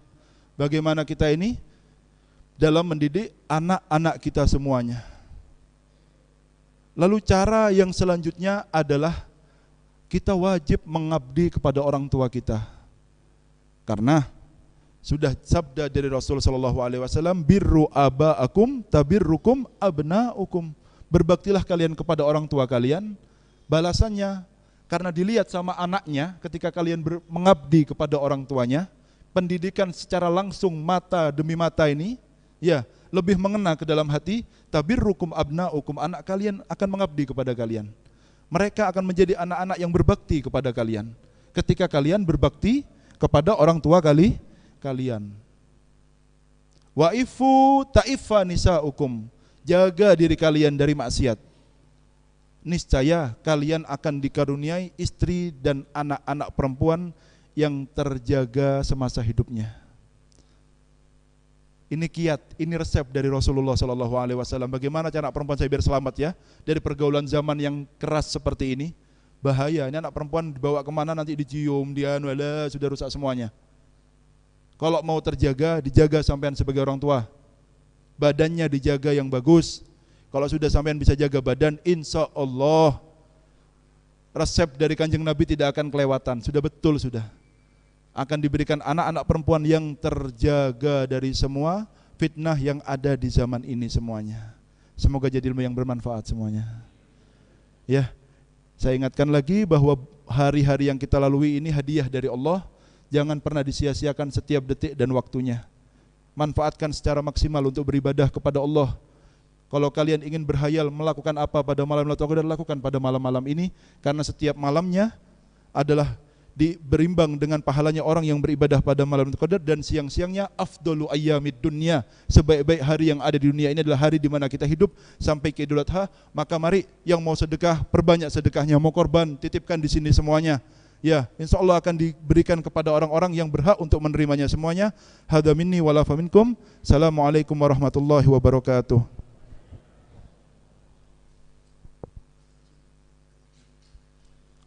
Oh, monggo. Apa? Saya tanya jawab.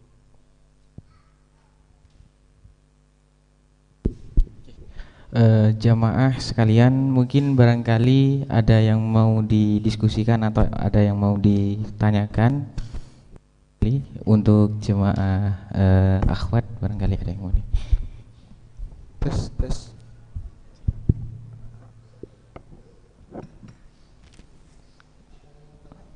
Ada yang mau ditanyakan? Oke.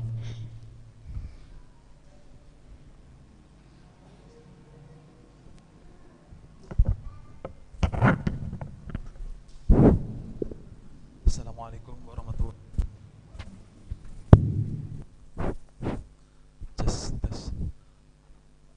Assalamualaikum warahmatullahi wabarakatuh. Oke. Terima kasih atas waktu yang telah diberikan pada kami untuk sesi tanya jawab. Yang pertama, saya bertanya kepada Habib Ali, bagaimana caranya mengajarkan, mendidik anak kita itu dengan hikmah? Bagaimana caranya mendidik anak didik kita itu dengan hikmah, ya, dengan kebaikan itu bagaimana? Terus yang kedua, benarkah cara kita kepada anak, misalkan anak ini dibilang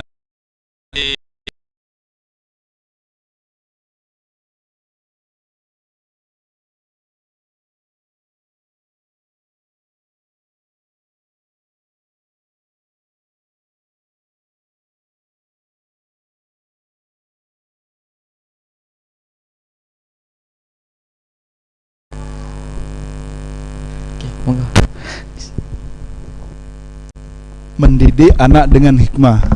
Sedikit saya kutip tadi ya. Bagaimana anak ini melihat kita sebagai orang itu gemar di dalam beribadah. Bangunkan mereka pada waktu malam supaya hanya untuk melihat orang tuanya ini gemar beribadah. Contoh lainnya gampang, seperti sholat Jumat dibawa anaknya. Ketika kota amal ini berlalu depan kita, jangan kita yang masukkan.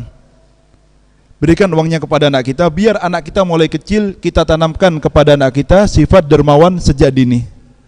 Biar anak kita yang memberikannya. Dan semua hal-hal yang baik ya, hal-hal yang baik yang perlu dilihat oleh anak kita, mari kita berikan contoh dan tauladan kepada mereka semuanya, dengan apapun itu semuanya. Lalu mendidik anak apabila mereka nakal dan lain sebagainya dengan cara memukul, saya kurang setuju dengan orang tua yang seperti ini. Ya, karena kenapa? Seperti ini ya Pak ya. Sebetulnya anak itu bersih. Ya. Dan akhlak dan karakter ada pada anak itu yang menular dengan orang tua dan orang-orang yang ada di sekitarnya. Tidak bisa terbentuk karakter orang besar kecuali dalam tumbuhan orang-orang yang besar itu sendiri. Karena itu kan ada bahasa-bahasa muda dalam apa namanya rumahku surgaku. Jadikan itu. Bagaimana caranya anak ini masuk ke rumah, dia mendapatkan surganya. Faham enggak? Bagaimana dia itu masuk ke rumah dan dia rindu dengan keadaan rumahnya.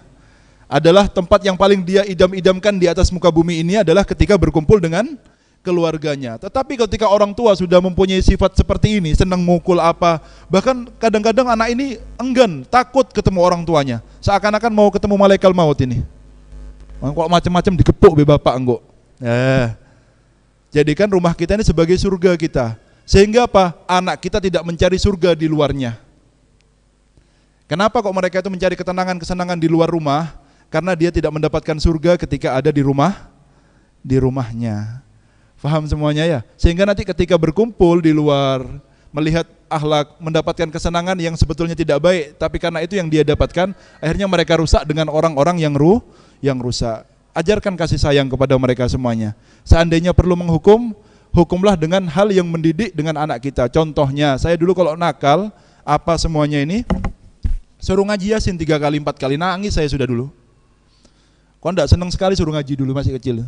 Oh, nakal-nakal suruh ngaji Yasin 3 kali 4 kali masih kecil, usia 7 tahun, 8 tahun baru bisa ngaji itu, baru Iqra 5, Iqra 6, suruh ngaji Yasin 3 kali nangis saya sudah dulu. Kapok, udah tidak mau nakal lagi sudah. Kalau dipukul, kadang-kadang malah menumbuhkan sifat berani kepada anak, kadang-kadang malah buat anak kurang ajar kepada orang tuanya. Dan wibawa orang tua akan berkurang ketika orang tua sering memukul. Saya kalau dilihat orang tua gini saja takut dulu, sebelum orang tua ini marah. Karena apa? Ya sudah seperti itu, jarang marahnya.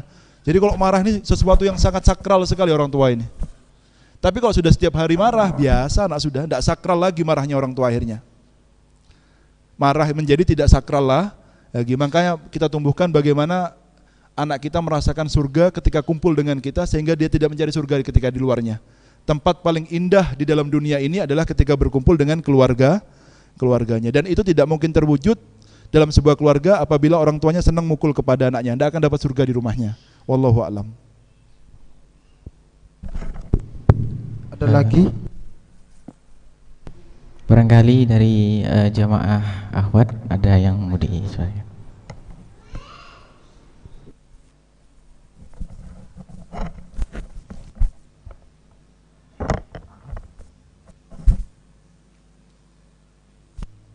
Assalamualaikum warahmatullahi wabarakatuh. Ustaz, yang mau saya tanyakan, bagaimana sih caranya mengajak anak yang masih usia mumayyiz belum balik untuk diajak sholat? Karena saya sering dengar di kajian-kajian, ajarkan anak untuk sholat dari usia sedini mungkin supaya dia terbiasa. Gimana dia usia balik udah biasa sholat di masjid, apalagi untuk laki-laki, anak laki-laki kan harus biasa sholat di masjid. Nah, saya ajarkan anak saya sholat di masjid ketika dia sekarang usia 4-6 tahun lah.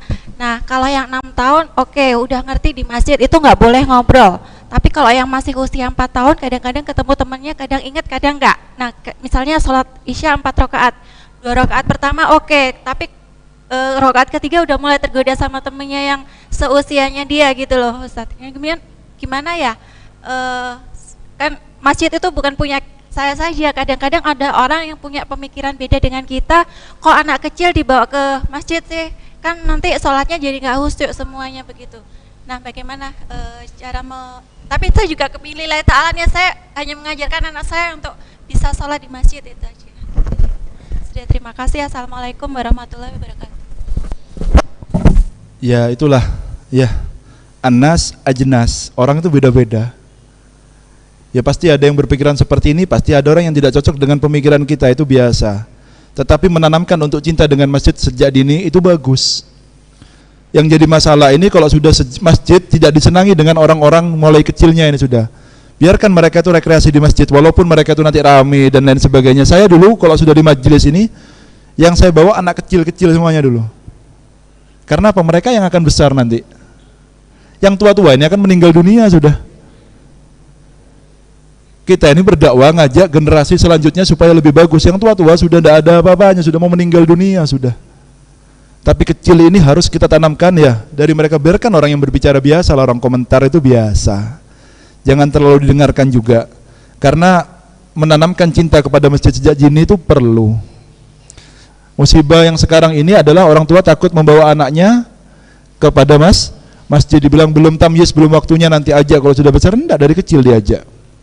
Tidak apa-apa, ya kalau komentar-komentar biasa, ya sambil dijaga, jangan dilepas juga. Jadi mesti diucul total, ya enggak, ya sambil dijaga. Ya, sebisa mungkin kita jaga itu biasa. Kalau anak kecil bermain, namanya anak kecil. Kalau enggak, kalau besar tidak mungkin jerit-jerit namanya. Ya anak kecil ya seperti itu keadaannya. Iya kan ya? Ya dan itu ma'fu mereka itu, dimaafkan. Kalau nanti bilang ini belum sunat, ini apa ini? Itu omongan-omongan orang, nanti tidak tahu bagaimana cara mendidik itu.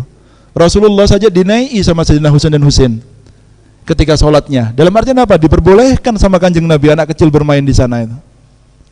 Dibuat dibayain Kanjeng Nabi itu sholat. ditumpangi gini sampai dikira meninggal dunia sama para sahabat ketika sujud dinaiki sama Sayyidina Hasan dan Husain. Kenapa? Takut ganggu mainnya, sehingga Rasulullah terus lama dalam sujudnya. Sampai sahabat ngira apa? Rasulullah ini dicabut nyawanya ketika dalam sujudnya. Karena apa? Takut ganggu cucunya yang ada di atas punggungnya ini. Ya, jadi itu hal yang wajar. Orang komentar biasa.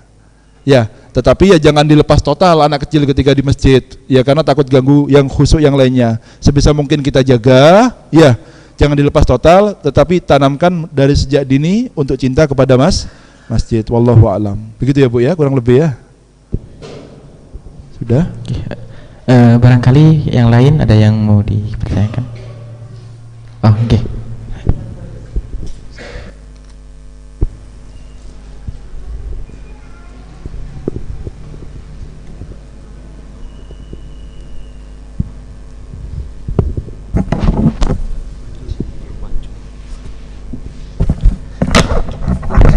Assalamualaikum warahmatullahi wabarakatuh. Nama saya Asmawi. Mohon solusinya Habib. Kami di sini kan semua sebagai guru TPQ. Kan kadang kalau di TPQ atau madrasah, kalau akhir sana itu kan anak-anak itu kan diadakan tampilan menari, berjoget-joget, itu gimana? Gimana hukumnya, apa itu? Ada kebaikan akhlaknya atau ada keburukan? Mohon solusinya. Assalamualaikum warahmatullahi wabarakatuh.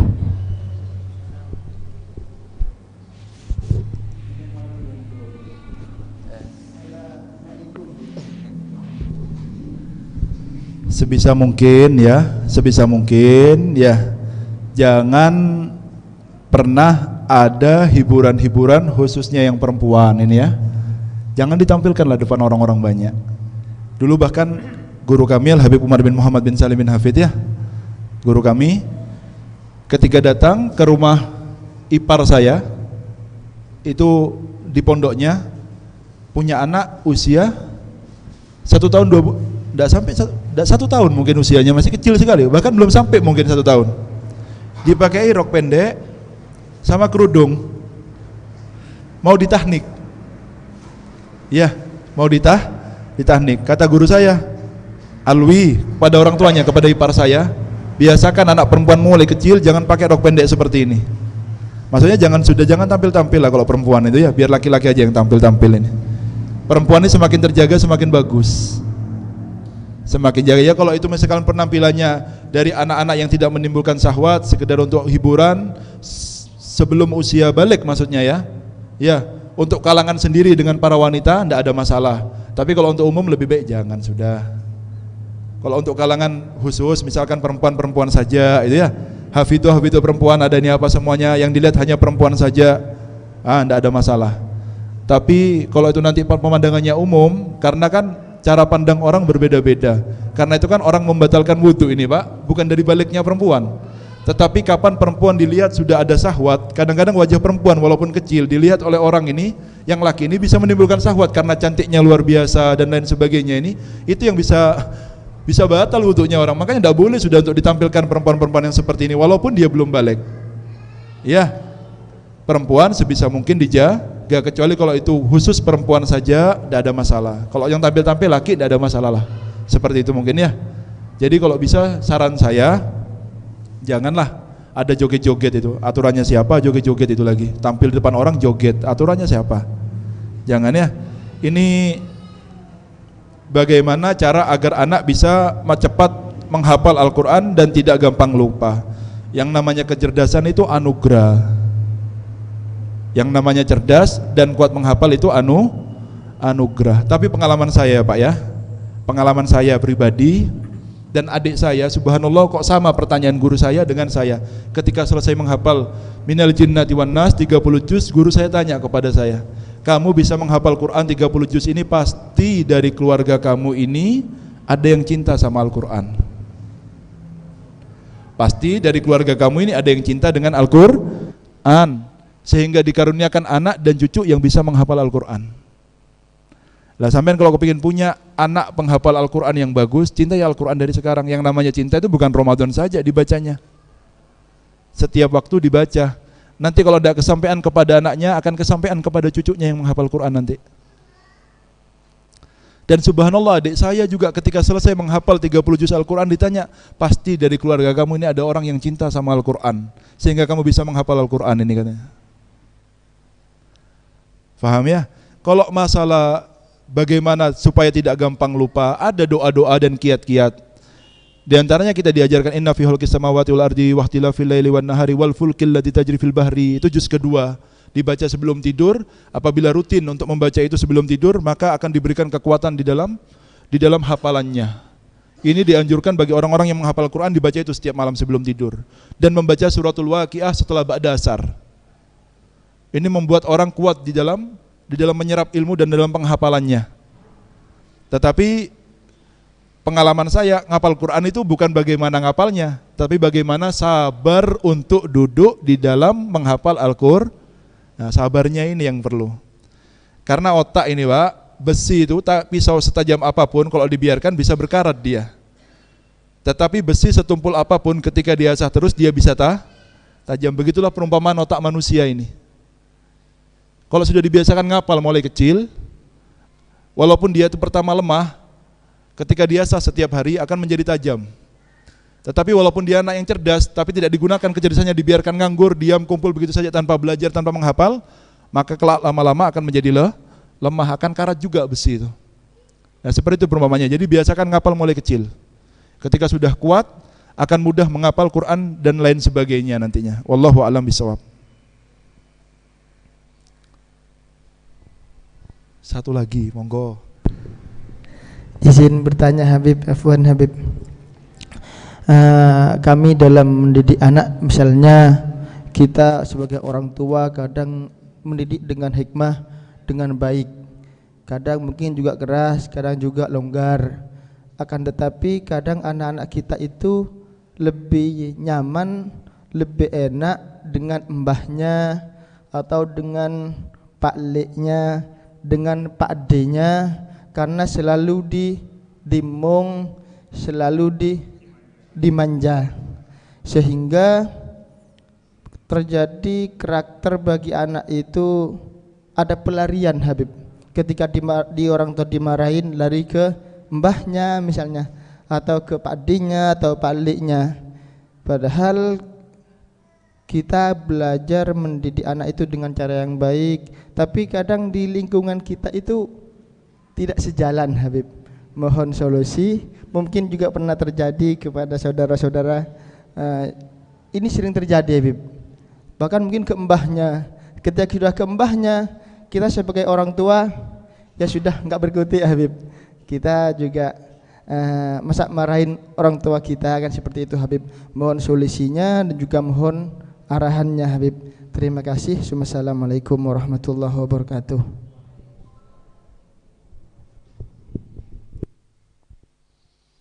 Jadi masalah paman ataupun kakek nenek yang memang kasih sayangnya lebih besar kepada cucu di mana-mana sudah itu ya. Menjadi tempat pelarian anak-anak kita ini bagaimana caranya? Sebetulnya karakteristik ini lebih kepada orang tua sebetulnya anak ini. Ya aneh mereka itu mendapatkan surga dari paman dan neneknya ini. Kok bisa bukan pada orang tuanya? Sebetulnya kholal bukan pada anaknya. Yang perlu saya pertanyakan, kemana orang tuanya ini? Kok bisa lari ke nenek sama pamannya ini? Kok bisa? Seharusnya kan idolanya anak ini orang tuanya. Bahkan berapa banyak dari orang anak kecil ini yang didolakan adalah bapaknya. Jadi superhero-nya. Iya. Ini yang perlu ditanyakan orang tuanya ini, kok bisa mengidolakan paman sama ininya. Iya. Jadi seperti ini ya. Karena kan dalam peribahasa itu ma fil aba fil abna. Apa yang ada pada orang tua pasti ada pada singa itu tidak mungkin lahir kucing ya, pasti singa. Seperti itulah perumpamaan gampangnya itu. Jadi bagaimanapun dia berlari sejauh apapun ya, tapi tetap karakter seorang orang tua itu akan tertanam di dalam diri anaknya. Karakter orang tua ya, karakter orang tua, keseharian orang tua yang dilihat sama anak setiap hari ini. Toh mereka kecuali kalau kumpul dengan kakek sama nenek ya. Kalau tidak kumpul, mereka kumpul sama kita, anak kita. Itu yang tertanam kepada mereka, apa yang kita lakukan dalam keseharian kita ini.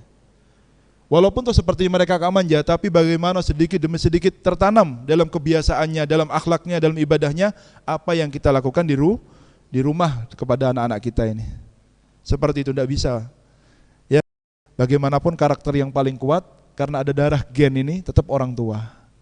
Walaupun dia lari hanya sekedar perlarian saja sementara ya. Tapi tetap ya, sampean ini doanya, kebiasaannya dilihat. Jadikan diri sampean itu adalah orang yang paling diidolakan oleh anaknya. Paham ya? Jangan sampai diambil itu hatinya anak oleh kakek dan paman-pamannya. Seperti itu ya. Ya, kok bisa ini lari? Harusnya saya lah. Bagaimana caranya mengambil hati itu? Lalu kita berikan contoh dan suri teladan yang baik kepada anak-anak kita supaya tertanam dalam diri mereka sejak dini ya, ibadah dan akhlak yang baik itu seperti apa. Wallahu a'lam, seperti itu mungkin ya.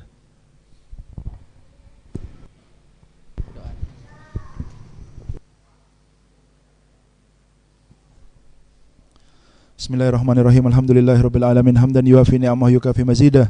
Ya Rabbana lakal hamdu kama yanbaghi li jalali wajhikal karimi wa 'azimi sultanik. Allahumma salli ala sayyidina Muhammad salatan takfiru biha dzunub wa tuslihu bihal qulub tantaliqu bihal usub talinu biha su'ub wa ala alihi wa sahbihi wa man ilaihi mansub. Allahumma inna nas'aluka fi sa'atina hadiyan tangdul sahati qulubina waj'al qulubana mahallan linadratikal aliyatu hawwil ahwalana ila sanihal. Ya muhawwilal ahwal hawwil halana wal muslimina ila sanihal.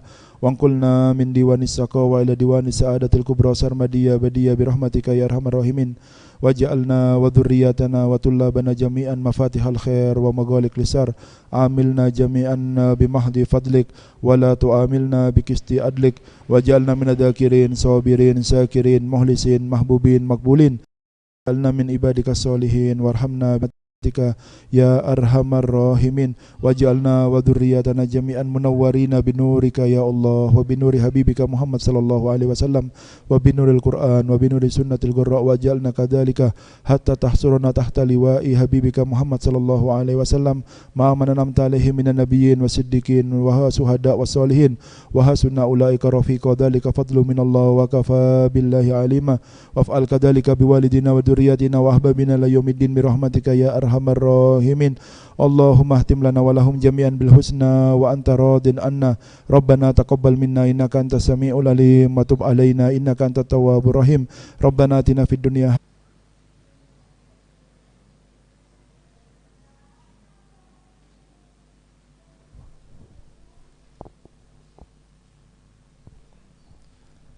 Mungkin sekedar ini yang bisa saya sampaikan, kurang lebihnya mohon maaf. Billahi taufiq wal hidayah. Assalamualaikum warahmatullahi wabarakatuh. Waalaikumsalam warahmatullahi wabarakatuh.